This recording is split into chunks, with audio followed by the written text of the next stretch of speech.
నమస్తే. శీతాకాల అసెంబ్లీ సమావేశాలు మొదలయ్యాయి. మాజీ ముఖ్యమంత్రి కేసీఆర్ గారు కూడా ఇవాళ అసెంబ్లీ సమావేశాలకు హాజరై కేవలం 3 నిమిషాల పాటు అసెంబ్లీలో ఉండి తర్వాత అక్కడి నుంచి పయనమైన పరిస్థితి. సో ఇదే అంశం పైన మనతో మాట్లాడడానికి టీపీసీసీ జనరల్ సెక్రటరీ బొజ్జ సంజయ్ రెడ్డి గారు ఉన్నారు. సంజయ్ రెడ్డి గారు మొన్న నుంచి కాంగ్రెస్ పార్టీ వాళ్ళు రావాలా, కేసీఆర్ అసెంబ్లీకి రావాలా, చర్చలు జరగాలని చెప్పేసి ఎంతో పెద్ద ప్రతిపాదనలు పెట్టారు. ఇలా కేసీఆర్ వచ్చిండు 3 నిమిషాల కంటే ఎక్కువ ఉండలేదు. ఏం చెప్తారు? అదే పెన్షన్కి వచ్చి పెన్షన్ వాళ్ళు సంతకం పెట్టి పెన్షన్ తీసుకుపోతారు చూడు, అట్లా అసెంబ్లీకి వచ్చిండు, సంతకం పెట్టిండి పోయిండు. అంటే వీళ్ళందరూ ఏంటంటే కేసీఆర్ వస్తాడా అసెంబ్లీ కంటే వస్తాడు అని పార్టీ వాళ్ళు బలవంతంగా చెప్తే వచ్చిండు. ఓకే,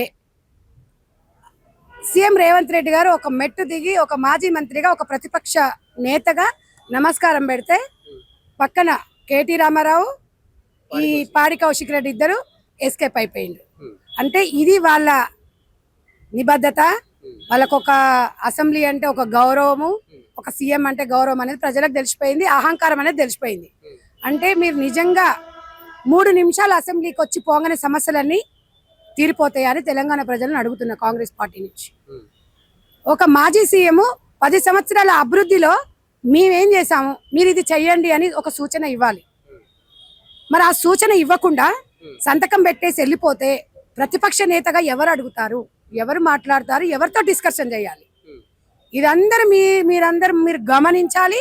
తెలంగాణ ప్రజలారా, అసెంబ్లీకి వచ్చిండు రావడం కాదు, అసెంబ్లీకి వచ్చి సమస్యల పైన పోరాడాలి, మాట్లాడితేనే ఒక ప్రతిపక్ష నేతగా గుర్తింపు ఉంటుంది తప్ప ఏదో మనం వచ్చి సంతకాలు పెట్టంగానే పెన్షన్కి వచ్చి నెల జీతం తీసుకొని పోయిన విధంగా ఉంటది. నేను కేసీఆర్ గారు ఒక పెద్దన్నగా తెలంగాణ రాష్ట్రానికి ఒక తండ్రి సమానుడైన కేసీఆర్ గారికి రిక్వెస్ట్ చేస్తున్నా, మీకు ఓపిక ఉన్నంతసేపు కూర్చొని సలహాలు సూచనలు ఇవ్వండి. మీరు మంచి చేస్తే మీకే మళ్ళీ నెక్స్ట్ అధికారం ఇస్తారు. ఇప్పుడు భేషజాలకు పోకుండా అన్ని వదిలిపెట్టండి. రేవంత్ అన్న తెలంగాణ రాష్ట్ర ప్రజల కోసం 4 అడుగులు దిగుతున్నారు, 10 అడుగులైనా దిగడానికి సిద్ధంగా ఉన్నారు. మరి మీరెందుకు లేరు? మీ దురహంకారం ఎందుకు పోవట్లేదు అనే తెలంగాణ ప్రజలు అడుగుతున్నారు. మేము కేసీఆర్ గారికి ఒకటే చెప్తున్నాం, చాలా సమస్యలు ఉన్నాయి. మీరు సంతకాలు పెట్టేసి అసెంబ్లీ స్టార్ట్ కాగానే సంతకాలు పెట్టేసి మీరు వెళ్ళిపోతే మరి మీ ప్రతిపక్ష హోదాకి అర్థం ఉందా అని మేము అడుగుతున్నాం. ప్రతిపక్ష హోదా నాయకుడు కరెక్ట్గా ఉండాలి. ఏదైనా అంతే, మాకు కూడా కొంచెం సలహా ఇచ్చినట్టు ఉంటుంది. మేము ఇట్లా వచ్చేసి సంతకాలు పెట్టిపోమని చెప్పలేదు. మీరు చాలా పెద్దగా అన్నారు, ఏదో భూకంపం జరిగిపోతుంది, ఎవరికో హార్ట్ అటాక్ వస్తుంది అన్నారు. మరి ఏం జరగలేదే? ఏం జరిగింది? ఎవరికి వచ్చింది? బుగులు అయ్యి ఎవరు వెళ్ళిపోయిండ్రు బయటికి? ఎందుకంటే కేసీఆర్ గారు అసెంబ్లీ నుంచి వెళ్ళిపోవడానికి కారణాలు ఏమై ఉంటాయి అనుకోవచ్చు. ఇప్పుడు అది కూడా తమ్ముడు, అసెంబ్లీకి వస్తాడని బీఆర్ఎస్ కేసీఆర్ గారు రండి, మీరు రాకపోతే మా భవిష్యత్తు ఆగమయ్యేటట్టుంది అన్నందుకు సరేలేని చెప్పి వచ్చిండు కూర్చున్నాడా, మాట్లాడిండా? మీరు అన్నారు కదా మాకు పాలన రాదన్నారు, మీరు చూపించండి. మరి ఎట్లా పాలిస్తారో మీరు చూపించండి. ఉట్టి మాటలు కాదు. కేసీఆర్ గారు ఉద్యమంలో మాట్లాడితే చెల్లవీడ ప్రతిపక్ష నేతగా మాజీ సీఎంగా మాట్లాడారు. అది తెలంగాణ ప్రజలు రైట్ అంటారు. ఇలా అసెంబ్లీకి వచ్చినంత 3 నిమిషాలు వచ్చిపోతే ఎవరు కొరిగిపోయింది? దీనివల్ల ఏమొచ్చింది? మీరు సమస్యల మీద మాట్లాడకుండా మీకు చాలా తెలుసు కదా.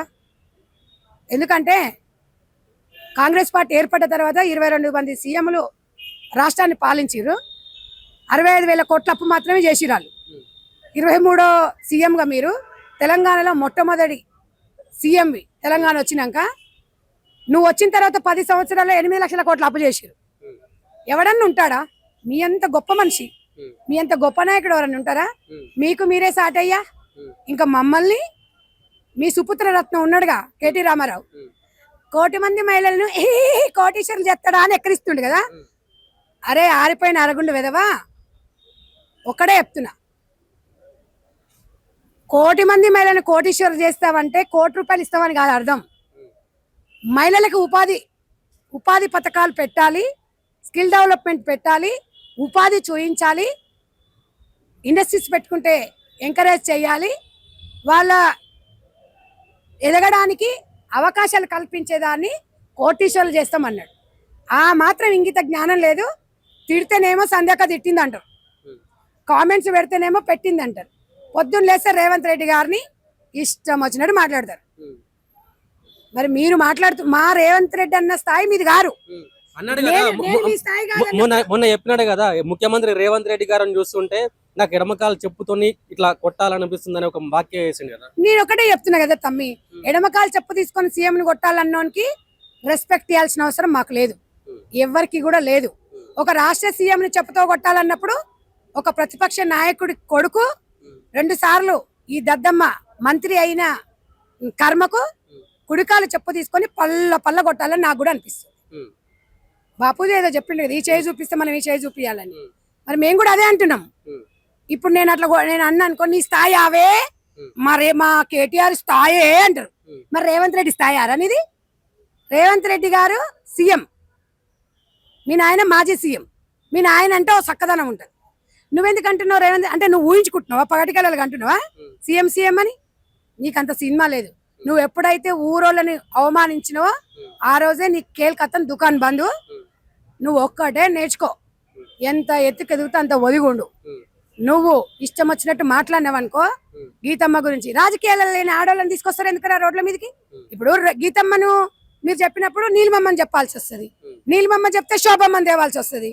ఇక మీ చెల్లి అయితే ఎట్లా రోడ్ల మీదనే వచ్చింది. ఇక ఆల్రెడీ బస్తీ మీద సవాల్ అంటుంది. అది మళ్ళీ ఆ బస్తీ మీద సవాల్ నిన్నే అంటుంది. రారా కేటీఆర్ చూసుకుందాం మనం దేక్లింగే అంటుంది. మీ చెల్లెకి సమాధానం చెప్పు, మాకు కాదు. ఏ రాముడు నువ్వు తప్పు చేసినావు రాముడు అంటుంది. మీ చెల్లెకైతే చెప్పు, సొంత అల్లుడట మీ చెల్లె మొగనివి. చెల్లె బావ ఫోన్లో ఏముంటారా వాళ్ళిద్దరు ఏం మాట్లాడుకుంటారు? ఈయన ఆనందిస్తారా? నీ బతుకులు తగలవాడా? అన్న చెల్లెకి బావకి 100 ఉంటాయి వ్యక్తిగతంగా. గదేం ఆనందం రా మీకు? పైశాచిక ఆనందం ఫోన్లలో ఇనుడేంద్రా? నాకు అర్థం కాదు. దీనికి సమాధానం చెప్పు. సొంతంగా మీ చెల్లెనే చెప్పింది బావ ఫోన్ ట్యాపింగ్ అంటే. అక్క బావ ఏం మాట్లాడుకుంటారు, చెల్లెలు బావ ఏం మాట్లాడుకుంటారు? ఎన్నో ఉంటాయి భార్య భర్తల మధ్యలో. భార్య భర్తల మధ్యలో మాట్లాడుకుని ఇన కూడా ఉంటే గై కూడా ఇన్నావంటే ఇంగిత జ్ఞానం సిగ్గు లేదు. 3 రాష్ట్రాలల్లో ఓ అమెరికాలో జాబ్ చేసినంటావు, అమెరికాలో చదువుకున్నంటావు, గుంటూరులో చదివినంటావు, పాద బస్సులో తిరిగినంటావు, చింతమడకల బుట్టిన అంటావు. శరం ఉండాలి, సిగ్గు ఉండాలి మాట్లాడేటప్పుడు. మీ చెల్లెకి సమాధానం చెప్పి మా దగ్గరికి రా. రేవంత్ అన్న జోలికి వచ్చినావు అనుకో నిన్ను మాత్రం వదిలే ప్రసక్తి అయితే లేదు. రాజకీయాలంగా విలువలతో మీరు మాట్లాడండి, మేము మాట్లాడతాం. మేము కూడా అదే కోరుకుంటున్నాం. మాకు కూడా ఈ భాష మాట్లాడడం ఇష్టం లేదు. కానీ నువ్వు ఇట్లా చూపించినావు, 4 ఏళ్ళు నన్ను చూపిస్తున్నాయి. నాకు కూడా అనుభూతి అవుతుంది. మరి నాకు కూడా ఎవరు ఇగో తెలంగాణ రాష్ట్రంలో కేసీఆర్ ఈ భాషను పరిచయం చేసిండు. మాకు ఇట్నే ఇష్టం. తెలంగాణ యాస భాషను ఈ పరిచయం చేసిన తెలంగాణ రాష్ట్రానికి కేసీఆర్. ఈ బూతుల సంఘానికి అధ్యక్షుడు ఎవడంటే కేసీఆర్. రండా అంటే ఏంది? ఈ రండా అనే పదం ఎవడన్నాడు? కేసీఆర్ అన్నాడు. అందుకే వాళ్ళ అమ్మమ్మ కూడా అని రేవంత్ అని అన్నాడు. తప్పే ఉంది అంటే ఈయన అనొచ్చు, ఈయన దొర అయితే అనొచ్చు. రేవంత్ రెడ్డి అంటే తప్పు. రేవంత్ రెడ్డి అంటే మరి మీకు ఇప్పుడు రేవంత్ రెడ్డి గారి భాషను చూసి, రేవంత్ రెడ్డి గారి స్పీచ్ చూసి రేవంత్ రెడ్డి గారు ఇండిపెండెంట్ గా గెలిచిరు. జెడ్పీటీసీ ఎమ్మెల్సీ ఎవడన్నా ఇండిపెండెంట్ గా గెలుస్తారా? మీరు చెప్పండి. 10,000 ఓటుకి, మొన్న ఏదో సర్పంచ్ ఎలక్షన్ 10,000 ఓటుకి ఇస్తే 11 కోట్లు ఖర్చు పెట్టిండంటే ఆడు ఓడిపోయాడు. ఇండిపెండెంట్ గా గెలిచిండు. నువ్వు మీ అయ్య పేరు చెప్పుకొని గెలిచినావు. సిగ్గుండాలి నీకు. రేవంత్ అన్నకి ఎట్లా పొంతనా చెప్పు? ఇలా అలా అయ్య పేరు చెప్పుకోలేదు, అలా తాత పేరు చెప్పుకోలేదు, ఎవరి పేరు చెప్పుకోలేకుండా గెలిచిండు. మరి అలాంటి వాళ్ళకు మరి సమాధానం ఎవరు చెప్పాలి? మా మహేష్ అన్ననేమో సంధ్యమ్మ నువ్వు గట్టిగా మాట్లాడక సంధ్యమ్మ, వాళ్ళకంటే తెలివి లేదు, వాళ్ళంటే అట్లున్నారు అంటాడు. కానీ మరి ఒక పిసిసి జనరల్ సెక్రటరీగా ఒక తెలంగాణ రాష్ట్ర ముఖ్యమంత్రిని పిసిసి మాటలు అంటున్నప్పుడు నా బాధ్యతగా నేను మాట్లాడుతున్నా. వాళ్ళు ఏమన్నా అనండి అన్నలు, దయచేసి వాళ్ళు నోరు మూసుకుంటే నేను కూడా మూసుకుంటా. కానీ ప్రతి విమర్శలు రాజకీయంగా చేసుకుందాం, కానీ అన్పార్లమెంటరీ లాంగ్వేజ్ రావద్దని నేను కోరుకుంటున్నా. మీకు కూడా చెప్తున్నానా,